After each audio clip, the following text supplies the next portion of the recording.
1. We're going to be in chapter 4 today. But as we're looking at this entire book as a common narrative, it's a common story, it's important that we remember and look at exactly what the text is teaching us. And so I've given myself 3 to 4 minutes to do a review of the first 3 chapters. Are you ready? Put your seatbelts on. Let's go.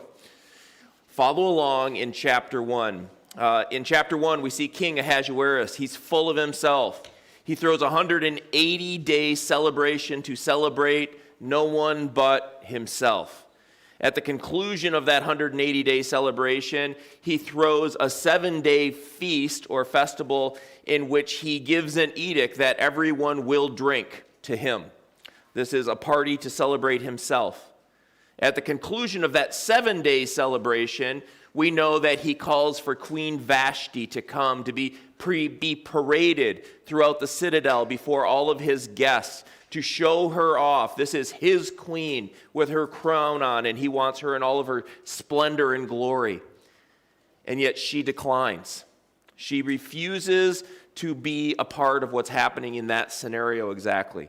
The text does not tell us more, but it seems as though there's something inappropriate about his request, and she declines that request. The consequences, she is banished.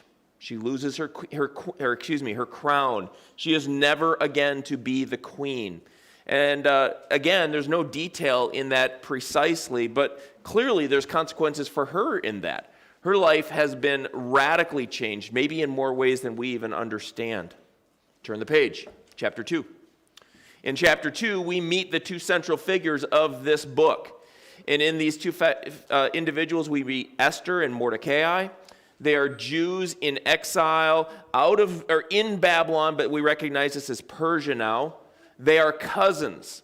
But we can't capitalize too much on the cousins factor. I think what we're really recognizing is they're next of kin. Because what we see here is Esther is orphaned, and in chapter 2 it tells us that Mordecai adopts her. She becomes to him as a daughter. He raises her up, brings her up in his home. He treats her like a daughter. She is like a daughter to him. Have I said that enough in that one sentence? I really want to capitalize on what this relationship is. This is more than the fact that these are cousins who are just a couple years apart, that grew up playing and having fun together. There's probably an age differentiation, and his duty is to take care of his next of kin, and she's like a daughter to him. Now, in the Persian Empire, the city of Susa, there's a vacancy. There is no queen. And in the fact that there is no queen, King Ahasuerus is searching for a new queen, and we recognize the great role that his advisors play in this. The king's advisors seek out all of the most beautiful young virgins of the entire kingdom. This is a massive, huge area. The number of women who would have been gathered together, conscripted in a sense, brought in by draft in a sense, they were taken into custody, into the kingdom, into the king's harem, seemingly by force. They are groomed. They are prepared, each one of them, to individually spend one night with the king. And in a sense, he is screening them. He is considering who will be the next queen. This is a terrible misuse of power and abuse of those created in the image of God. If they meet his standards, he may call them back again. If not, they're sent away and banished to a second harem. And this is through this process, a new queen will be selected. Long story short, from chapter 2, we know who the new queen is, right? It's Esther. God providentially works for the greater message of what he's teaching us in this book, that she is now the new queen. One more side note, just as we close this section, the last 5 verses give us a very important notation of what takes place in this time frame, that Mordecai becomes aware of a plot to overthrow the king in the last section of chapter 2. He turns over, or he brings to Esther this information. She brings it to the king.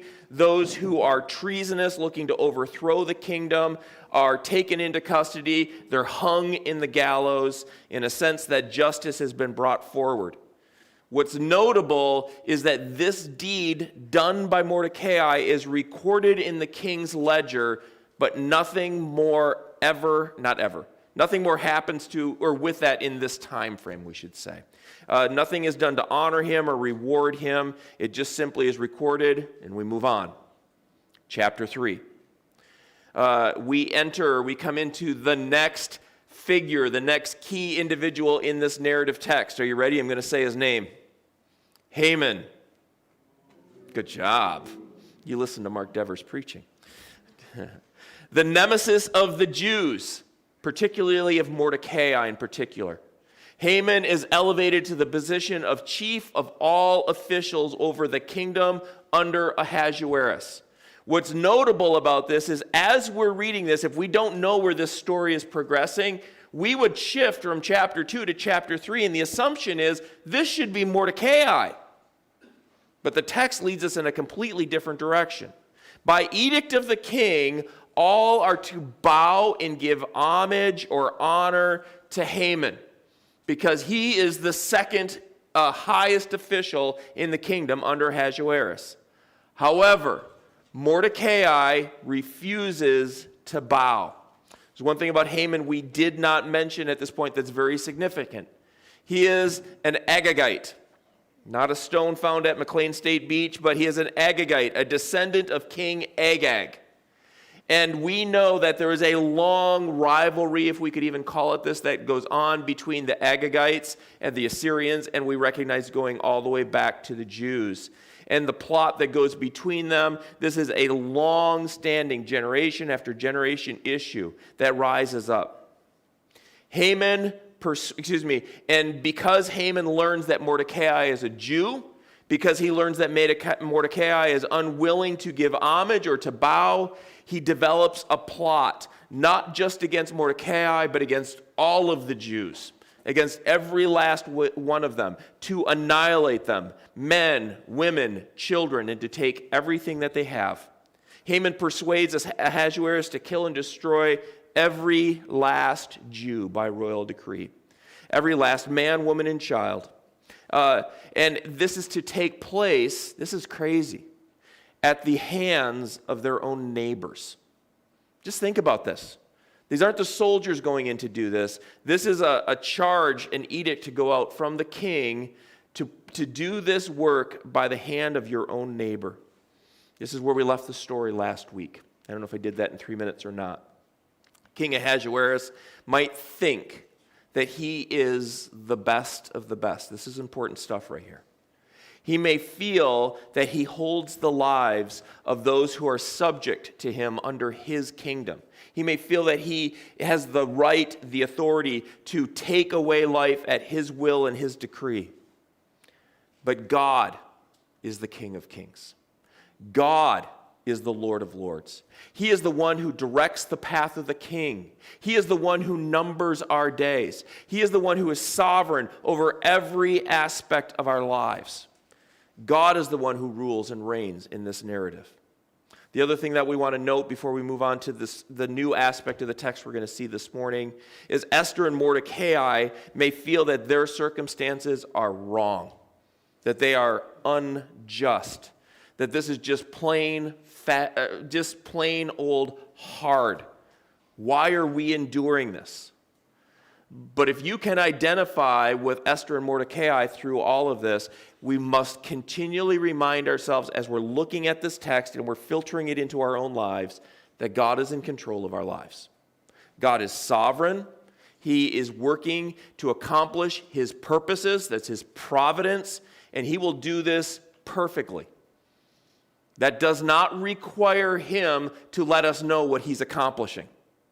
That does not mean that we will understand, but it does not change who he is. God is working in accord to his perfect providence and sovereignty in our lives even today. Romans 8:28, we're going to see this a lot. We've seen it a lot. We're going to keep seeing it a lot. And we know that for those who love God, all things work together for good, for those who are called according to whose purposes? His purposes, according to his purpose. Moving forward, this is the outline for chapter 4, where we're going today. The outline that we're going to see this morning is it's just me. I didn't know I was an auctioneer, did you? The response to the death edict. Mordecai petitions the queen. God's providence is realized. The queen's resolve. And as we have that outline in front of us, we're going to go right into it. Here's number 1. The response to the death edict. We see this in verses 1 to 8, and we're going to start right out by reading the first portion of verses 1 to 8. We're going to take one bite out of that, verses 1 to 3. And I will say, as we're outlining this entire book, verses 1 to 8, this is the biggest portion of our outline, and we're breaking that in half. So verses 1 to 3 to start.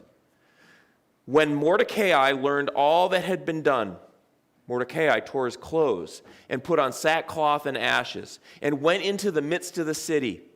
And he cried out with a loud and bitter cry.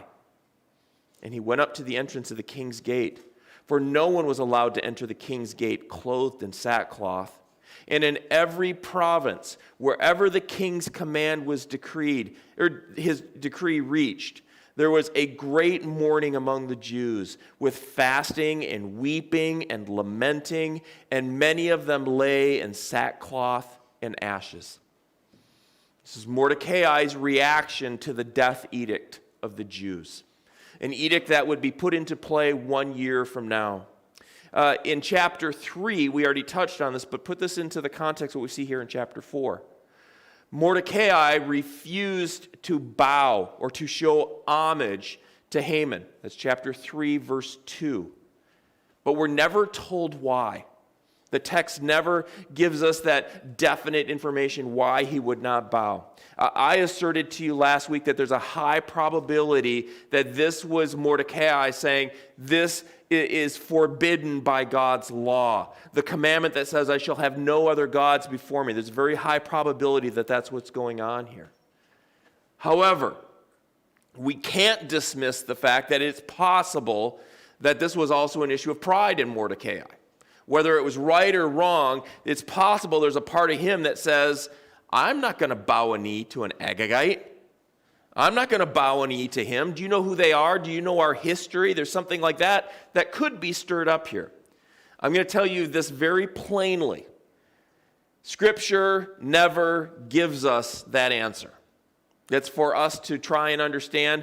But irregardless, what we know is he wouldn't bow, and the consequence is the wrath of Haman, if we could say it that way, that brings this edict. So what do we see happening here in chapter 4? Mordecai recognizes what he has done has brought implications to the entire nation. Think about that. He's recognizing that based on my unwillingness to bow, this is what will come upon every Jew in the nation. That's a powerful thought. Put yourselves, again, we've encouraged ourselves to think about this with empathy and understand it in that regard. Put yourselves in Mordecai's shoes. We don't know his heart as far as what his motivation in not bowing was, but we know that the consequence for him not bowing, the outcome of it, is this edict. Don't we recognize, or can't we identify with the fact that maybe we find ourselves in a situation that there's decisions that we must make? And the decisions that we make, they don't just affect us personally, but they affect many people in our lives. It may not be as broad as a whole culture or a whole people group in a nation, but we have responsibility, and there's decisions we make, and there's great ramifications for it. As a pastor, I feel that often. As a husband or a father, you might be able to identify and say there's decisions, there's things I've had to do that I genuinely believe that I was following God, I was doing what was right, but this is going to be difficult for my family. There's going to be ramifications. You might recognize that as a mother or a father and the ramifications, the decisions, and life choices that you make, that you might sincerely say, I believe this is the right thing to do. I think this is where God's leading us. But there's going to be ramifications for our children in regards to that. Maybe as an employer, a boss, someone who's in authority in your community or in your place. You're saying, yeah, I can identify with this. Not everyone's going to be happy. There's going to be ramifications. The list for this is endless, right? Mordecai is right at the sharp point of that kind of a decision. And what we're recognizing is no matter what the motivation of our heart is, God is still sovereign even over our good and our bad decisions. The way that affects people in our lives, God still works and accomplishes His purposes in our lives. Now, this is super important. This doesn't absolve us of responsibility, right? This doesn't put us in a place that I'm not accountable or I have no consequences. The decisions that I make, if I make them foolishly, if I'm doing this by my own wisdom, if I'm not seeking the face of God, if I'm not consulting His Word, if I'm not looking to godly advisors in my life to try and help me make these decisions, and there's great ramifications for that, I'm accountable for that. But it doesn't change God's providence. Are you understanding how I'm saying that? God's still going to accomplish what He desires to do. Here's another side to that coin. I don't know how many coins we've gone and we flipped this concept, but this also should not put us in the place that we become fatalistic. We should never go to the place that we look to the worldview that simply says, well, it doesn't matter. God's just going to accomplish what He's going to accomplish, so I might as well just do what I'm going to do, and who cares what the ramifications are? That's just ludicrous. That's absolutely not the way we should function. But we must remember, whether the decisions we make or the actions we take only affect us or they affect other people around us, which, by the way, rarely do those kind of decisions only affect us. Rarely is it only about one person. But God will always accomplish His will. We're called to be responsible. We're called to obey Him. We are called to practice wisdom. We are called to seek Him for our lives. We're called to seek Him for the way we make decisions and how that affects people around us. And Mordecai is certainly in that position when he's looking to the nation around him. By the way, he's not the only one who's crying out bitterly, right? He's not the only one in sackcloth and ashes. He's looking at many of his peers, if we could say, and they're in the same situation. Man, that's got to cut his heart deep. That's because I would not bow. I wish we knew why, but we don't. We don't know why Mordecai refused to bow before Haman, but he would not, and now the course has been set, right? The course has been set. I have to add one more, by the way. This certainly doesn't absolve Haman, right? He has a responsibility and is accountable for his response to somebody else's actions. But God is absolutely in control. Verse 1, this is his response. He's grieved. The text tells us that as a community, they lament. And we can't really equate this in our modern day culture of this concept of the fact that he tore his clothes, he put on sackcloth and ashes, he cried out bitterly. This is not something that we can relate to really at all. In fact, if it wasn't for the biblical narrative and the concept that we see this relayed more than one time throughout Scripture, we would look to something like this and say, what in the world is going on? What is this? But what we have to recognize is that this is an external expression that indicates his heart condition. Now, it's very extreme. It looks very different to us than what we can relate to, but we can understand an external expression of something that's taking place within us. We can think about the way that we externally express emotion, excitement, love, joy, celebration, grief, right? In this culture, this is what's going on. To tear one's clothes and to put on sackcloth and ashes is a clear, understandable expression of grief and lament within. This isn't something that he's bottling up, hiding away. No one else can see this. This is an external expression of that. And Mordecai is grieved by this edict to exterminate his people. But he's not the only one. Look down to verse 3. And in every province, we keep touching on this, but just remember the scope of what's taking place in this nation. This is not just a small community. This is not just the city of Susa. This is the entire nation, the greatest nation of its time. In every province, wherever the king's command and his decree reached, which was, by the way, the entire kingdom, right? There was great mourning among the Jews. Sometimes we glaze over words like great. There's significant mourning. It's massive, with fasting and weeping and lamenting. Many of them lay in sackcloth and ashes.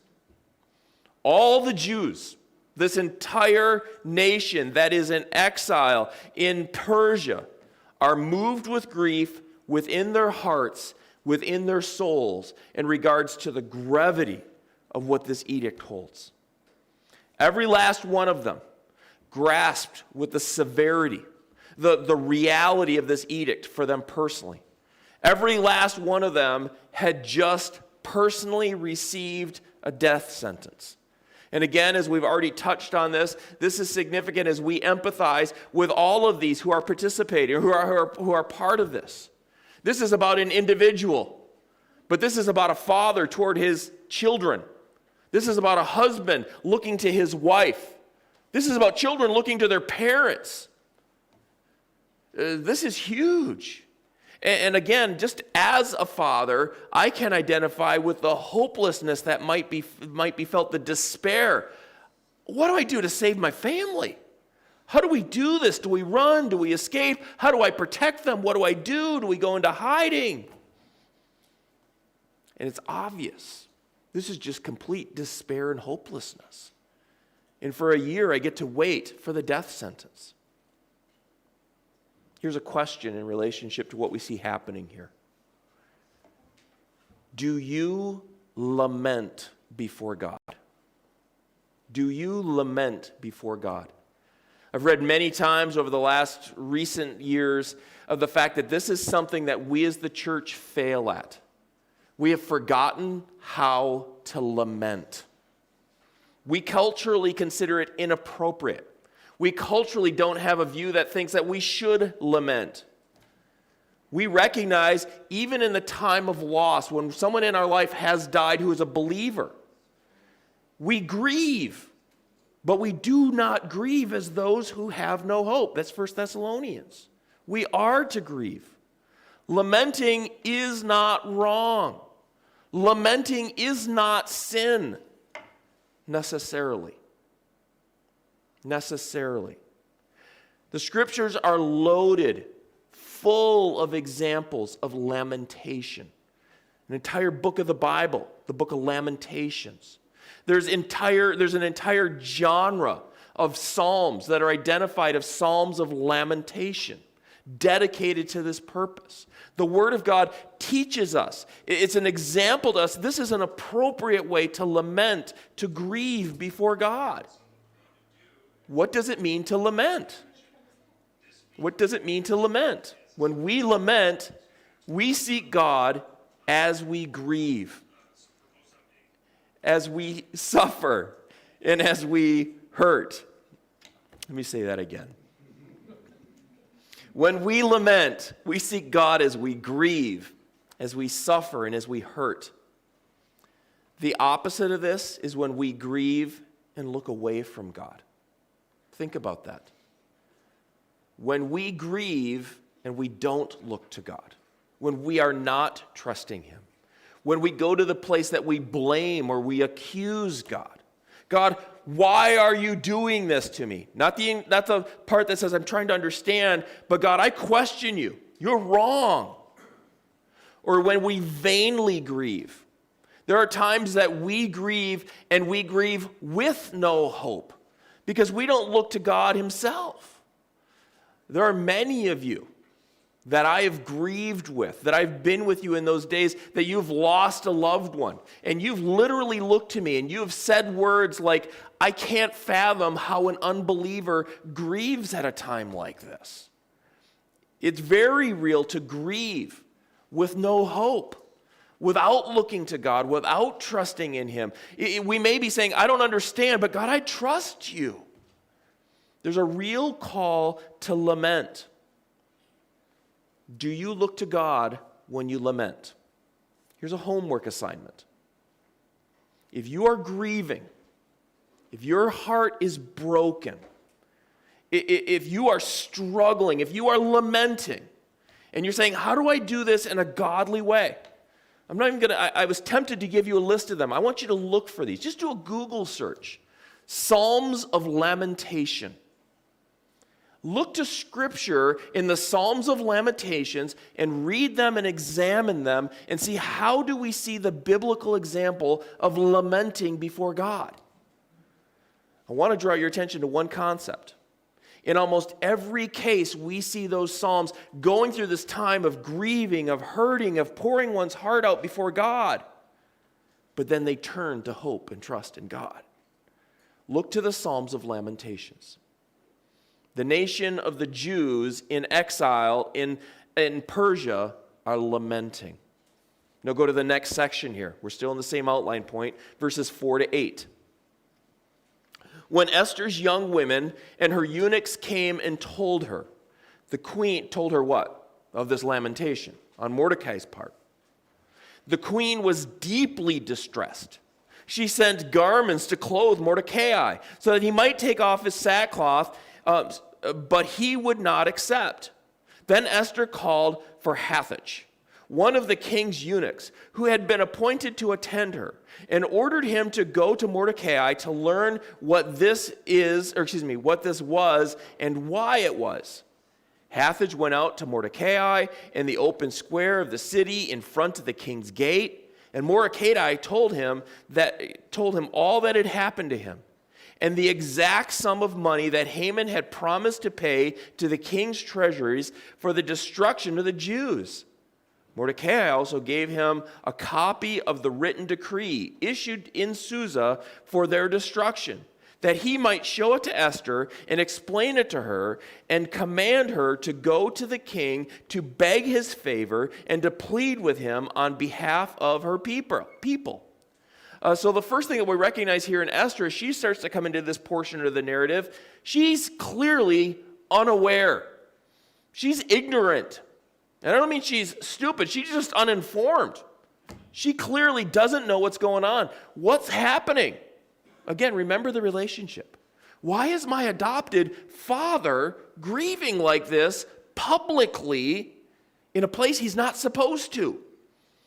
Again, not going into the history of this, but this was clearly very inappropriate. There were clear ramifications if someone decided to enforce it in regards to Mordecai. In verse 4, her concern was that her father, Mordecai, was publicly lamenting. And so what does she do? She seeks to take care of him.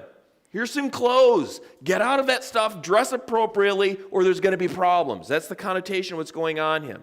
And she sends a servant in verse 4, these garments to clothe Mordecai so that he might take off his sackcloth. In verse 4 again, she's deeply distressed. Esther understands the protocols. We're going to see that in just a minute. She understands the royal protocols and how things are supposed to be happening and who her husband is and who Haman is. She understands the ramifications for this. She's distressed by this. She's not distressed by the edict. She doesn't know what the edict is. She's concerned about Mordecai. Something's going to come his way if we don't deal with this right now.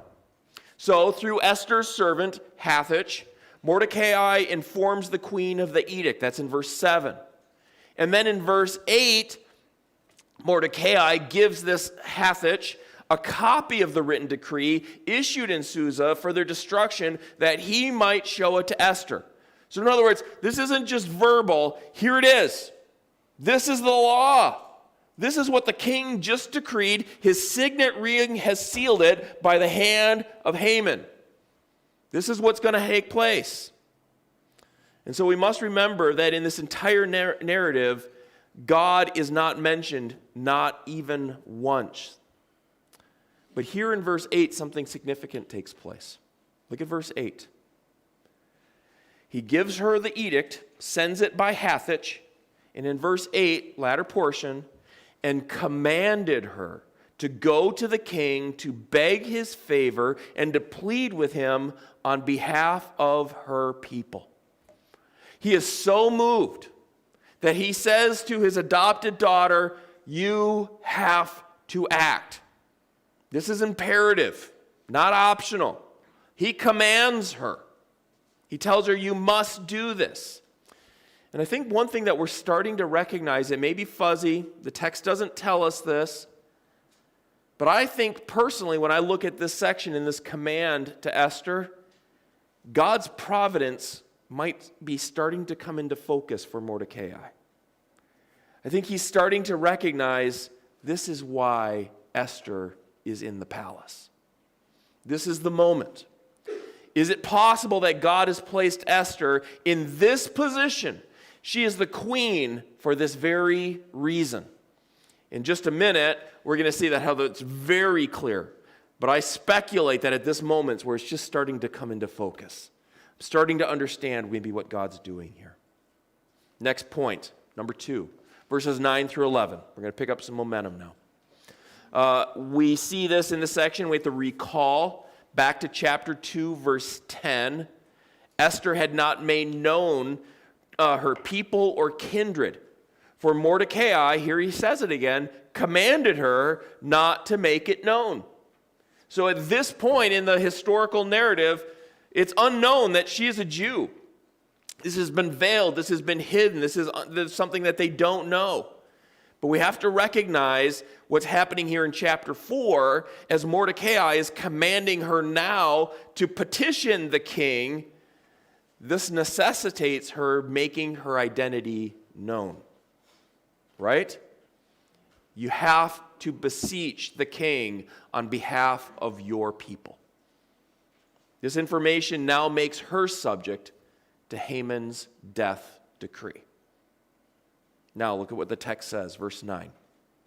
And Hathach went and told Esther what Mordecai had said.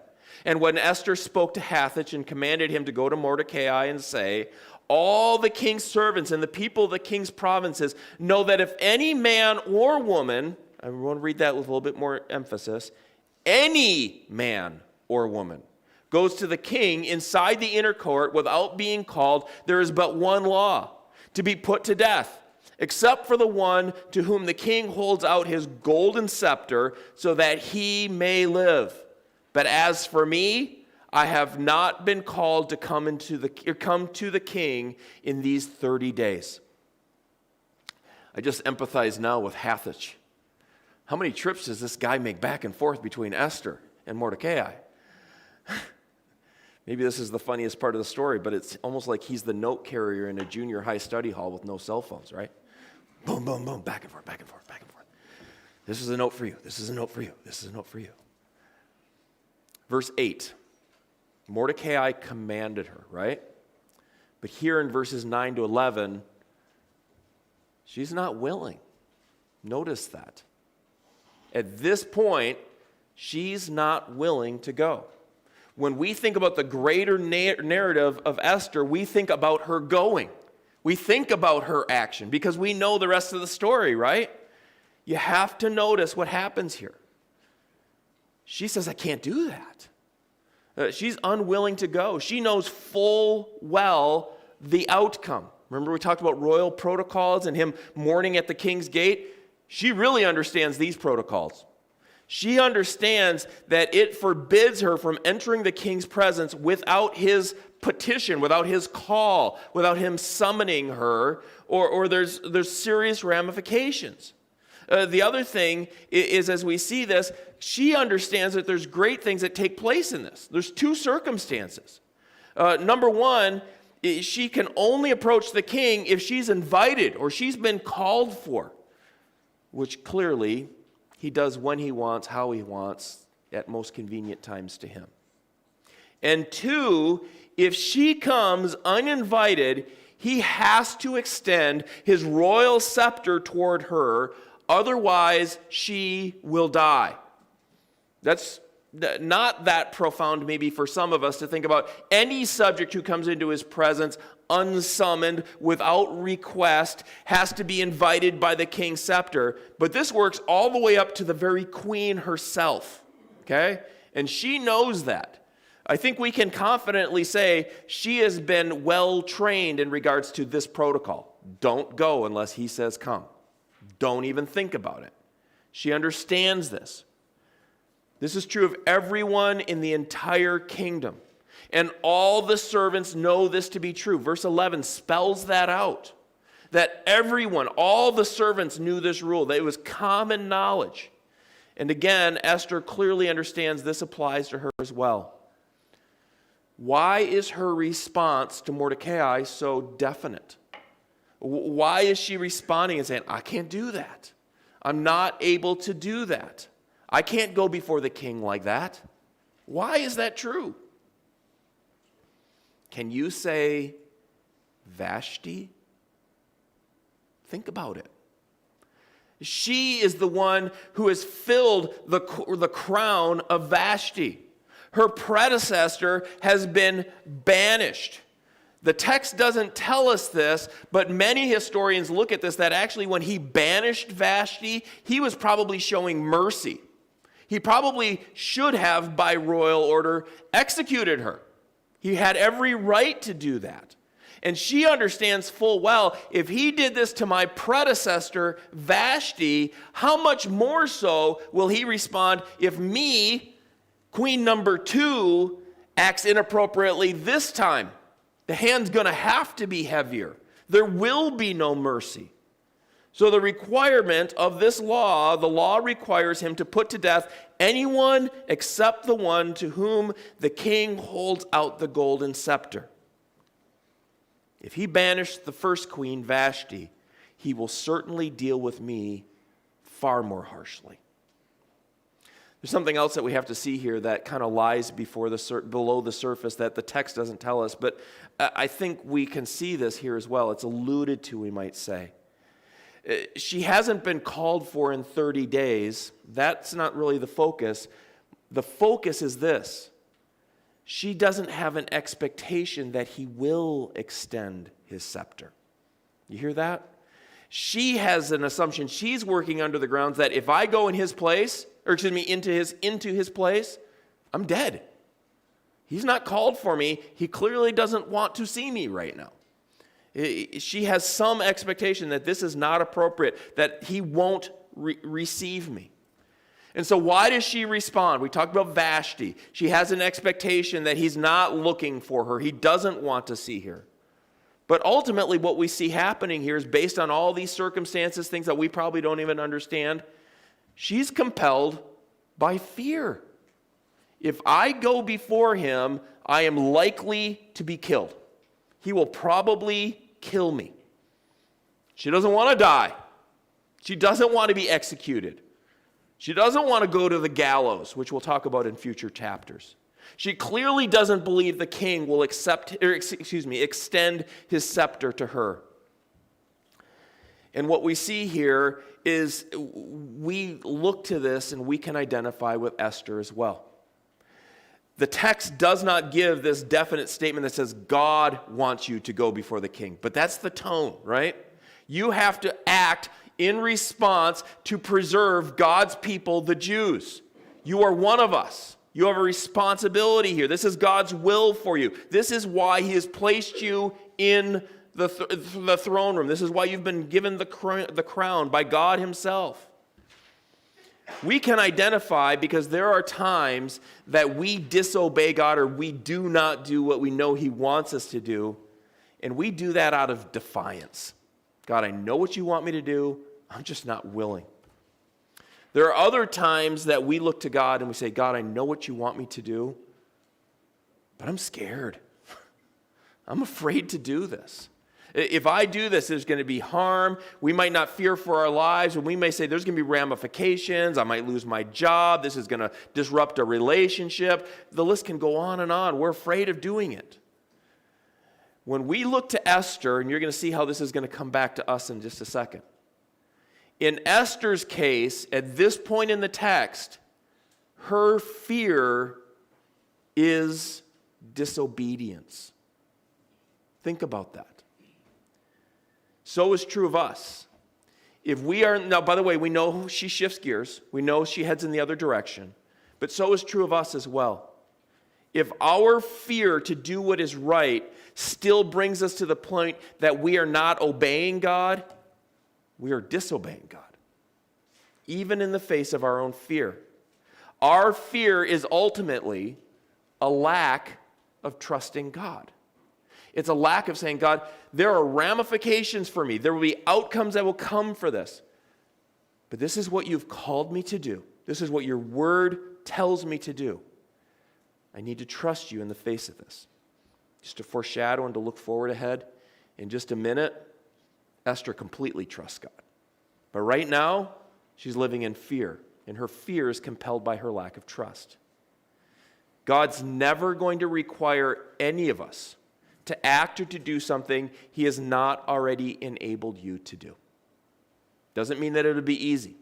Doesn't mean there won't be consequences. Doesn't mean there won't be ramifications.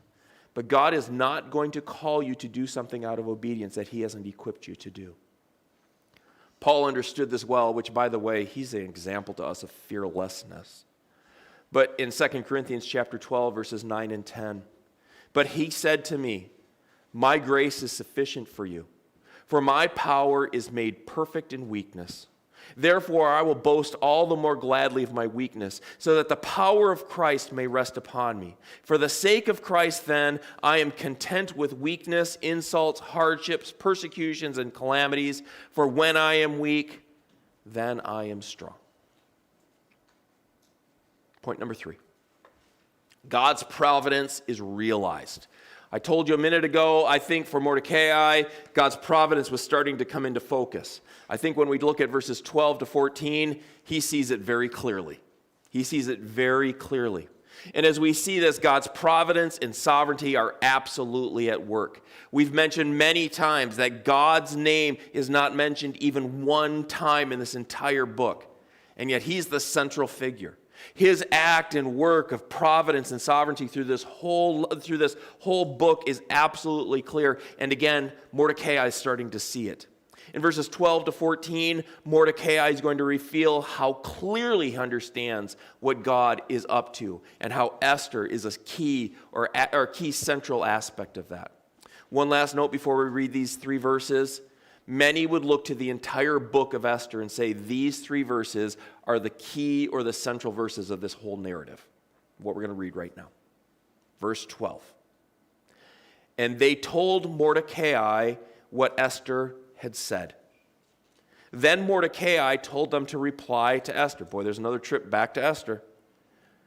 Do not think of yourself that in the king's palace you will escape any more than all the other Jews. For if you keep silent at this time, relief and deliverance will rise for the Jews from another place. But you and your father's house will perish. Who knows whether you have not come to the kingdom for such a time as this? Mordecai's challenge is to act on behalf of the Jewish people. She essentially has 2 choices. We could parse this down finer, but essentially she has 2 choices. First, she can ignore the needs of her people and take shelter in the king's harem, hoping that nobody notices or identifies who she is, and just hold up where she is. Just let everything else happen in the world around her and worry about herself. Don't we often face that ourselves, huh? Just going to worry about me. This is what I'm going to do. Second, she can act on behalf of the Jews, petitioning the king for his action. What's striking about what Mordecai tells her is that if she doesn't act, do you notice that? If she doesn't act on behalf of the Jews, she's not going to be spared. She will lose her life along with her father's household. They will lose their lives in this impending annihilation.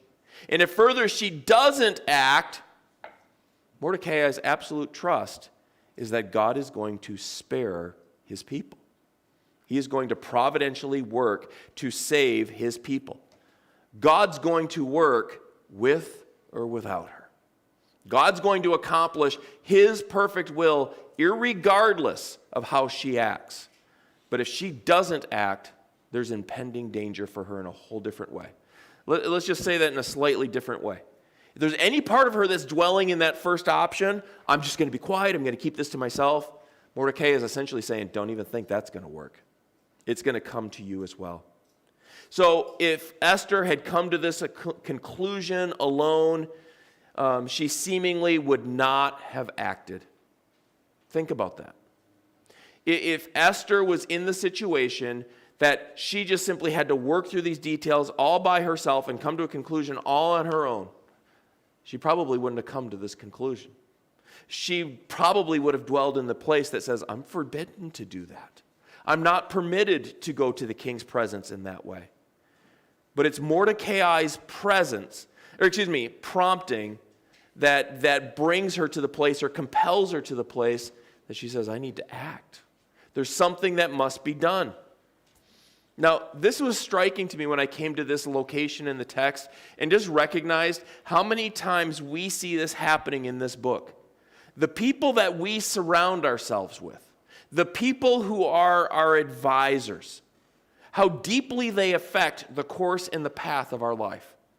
What we see in this story as it just keeps coming forward is, think about chapter 1 and chapter 2. Think about Ahasuerus and the advisors and the people that he surrounds himself with. The people who work behind the king, who are steering the king and his kingdom. The ones who puff him up with his pride. The ones who fulfill his desires and in a sense are controlling him. The ones who steer his kingdom.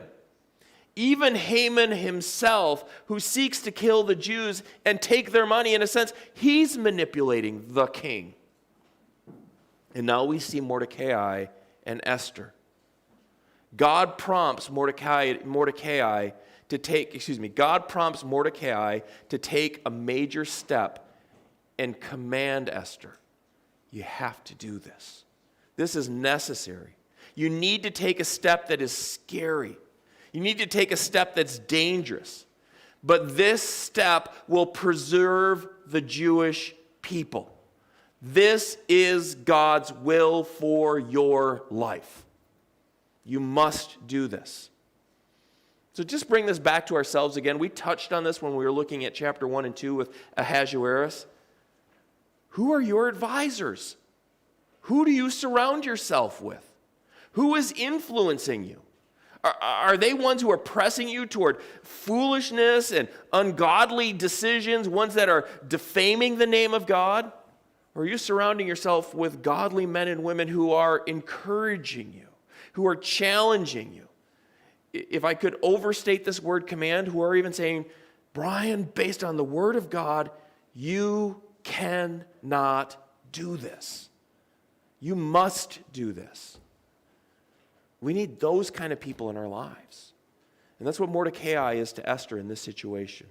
Who do you surround yourself with? Do they prompt you toward good or evil? Do they encourage you to take difficult steps? Because this is what God's will for your life would be. Number 4, almost done. The queen's resolve, verses 15 to 17. And as we know, we're going to let the cat out of the bag. Esther takes action. She resolves to trust God. She steps out of fear and moves into obedience. She acts and approaches the king on their behalf. That's going to come in the next chapter, but we see that stage set in these last few verses of chapter 4. This is what verses 15, 16, and 17 say. Then, so as a result of Mordecai's challenge to her, then Esther told them to reply to Mordecai. By the way, there's another trip back to Mordecai. Then Esther told them to reply to Mordecai, go gather all the Jews to be found in Susa and hold a fast on my behalf. And do not eat or drink for 3 days, night or day. And I and my young women will also fast as you do. Then I will go to the king, though it is against the law. And if I perish, I perish. Mordecai then went away and did everything as Esther ordered. when we see that last statement there, she says, if I perish, I perish. Just don't lose this. This isn't just cliche. When you are in the center of God's will, you can't lose. You can't lose.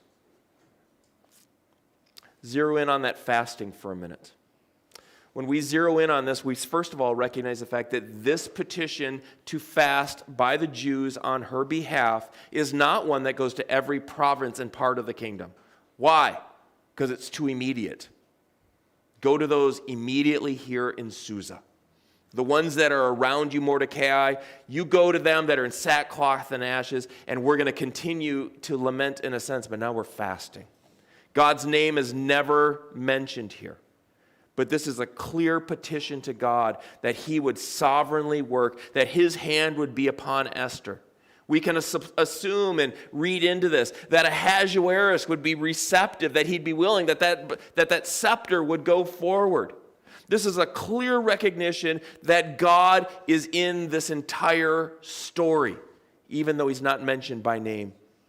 This is a clear window into the heart, the faith, the trust, parenthesis, I think, that Esther has. Her trust in God.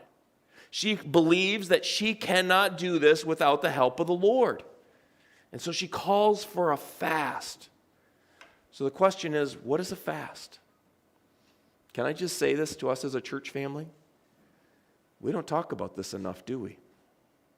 Fasting. What is a fast? First of all, it's one of the most neglected and forgotten disciplines of prayer in the church today. We don't think about or talk about fasting. We rarely practice it. If we do, we certainly don't let other people know. It's usually a very private thing, which isn't all wrong either. To fast is not the practice of abstention in order to control or manipulate God. Think about that. It's not a spiritual hunger strike intended to compel or require God to act the way we think he should act. That is not what fasting is. When we fast, it's a matter of setting aside something. We often think of it as food. Classically, it would be food, but that's not what it's limited to. There are many other scopes that it could fall into. Setting aside something that is normal, that is common, because we are so consumed with God and the circumstances that are before us. Our focus is not like this, but our focus is like this.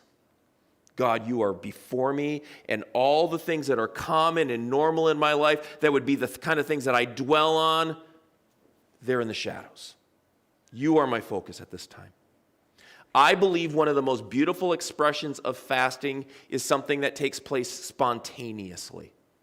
It's because you have no appetite for those things because your heart is in turmoil. You're grieving. You're lamenting. You're anxious. You're concerned. You're overwhelmed with something before you that, quite frankly, at that moment, food just isn't important to you, or one of those other things.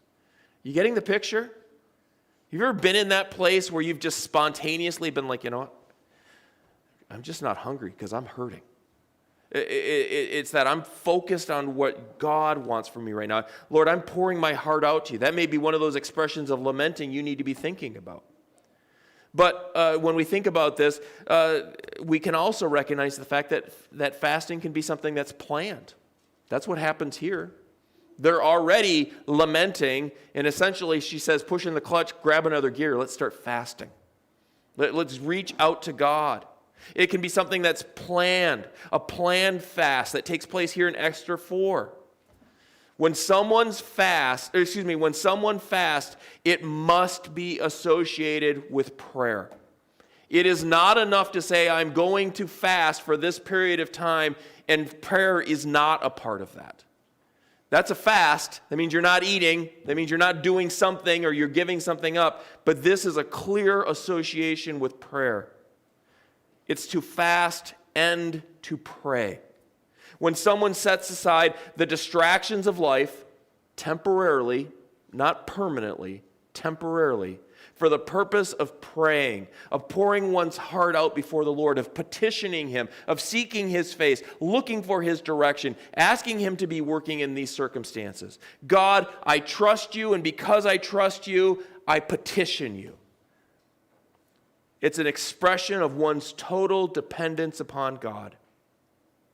So therefore, when we see this fast in chapter 4, it is a stark contrast to what we see happening in chapter 1. Think about that. Think about the contrast between Ahasuerus and his kingdom. 180-day celebration of himself, 7 days of drinking, the surrounding oneself and licentiousness and women and the things that are taking place in that. Fasting is a complete contradiction to that in a good way.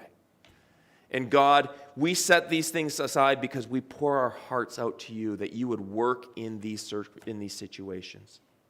The opulence of the things that are taking place in Susa in chapters 1 and 2 are a complete contrast to the sackcloth and ashes and now fasting before the Lord in total dependence before him. And after this set, short period of time that these Jews come and fast and pray before the Lord, Esther takes action. Esther's resolve is set. In her trust in the Lord, she's resting in his providence. God, I'm trusting in your purposes. I know that you are in control. I may be married to the most powerful man in the world, but you're the one who turns his head. You are the one, think about this, who extends his scepter. Think about that. You are the one who is sovereign in my life. Verse 16, just dwell on the power of these words. The transformation of her heart from the one who's afraid because she may die to saying, I'll do whatever he wants. Then I will go to the king, though it is against the law. And if I perish, I perish. And I cannot lose. She opts to practice civil disobedience because she has a higher king. Her Lord himself. And we know for those who love God, all things work together for good, for those who are called according to his purpose.